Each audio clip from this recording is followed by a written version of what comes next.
বখতিয়াৰ খিলিজিক পৰাজিত কৰা কামৰূপৰ মহানায়ক পৃথুৰ সোঁৱৰণত আজি আমি নুনমাটিৰ পৰা চান্দমাৰীলৈ নিৰ্মাণ কৰা উৰণীয়া সেতুখন গুৱাহাটীবাসী আৰু অসমবাসী ৰাইজৰ বাবে উৎসৰ্গা কৰিলোঁ।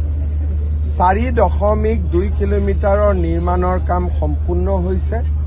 ৰাজগড় আৰু উজান বজাৰলৈকে যোৱা দুটা বাহু গুৱাহাটী ক্লাব ৰোটাৰী আৰু ৰাজগড়ত নিৰ্মাণ হ'ব বাকী আছে। 300 মিটাৰৰ কনষ্ট্ৰাকশ্যন সি 2 এদিনতে তাৰো কাম আৰম্ভ হ'ব আৰু এই সমগ্ৰ প্ৰক্ৰিয়াটোত 852 কোটি টকা ব্যয় হ'ল। নিশ্চিতভাৱে অসমৰ আটাইতকৈ এইখন দীৰ্ঘতম উৰণীয়া সেতু। ভাৰতত কেই নম্বৰত পৰে মই নাজানো, পিছত আমি হিচাপ নিকাচ কৰি উলিয়াব পাৰিম, কিন্তু ই ভাৰততো নিশ্চিতভাৱে এটা স্থান লাভ কৰিব। 14 তাৰিখে ৰাতিপুৱা ইয়াক আমি ৰাইজৰ বাবে মুকলি কৰি দিম।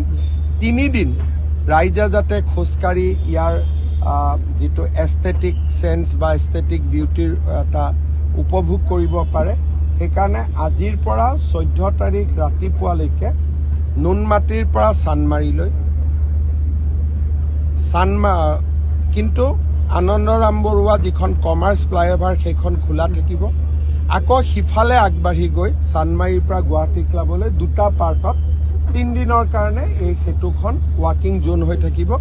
কিন্তু যিটো জুৰুডৰ পৰা ট্ৰেফিক আহে এইটো ফ্লাইঅভাৰৰ তলেদি চলাচল কৰি থাকিব।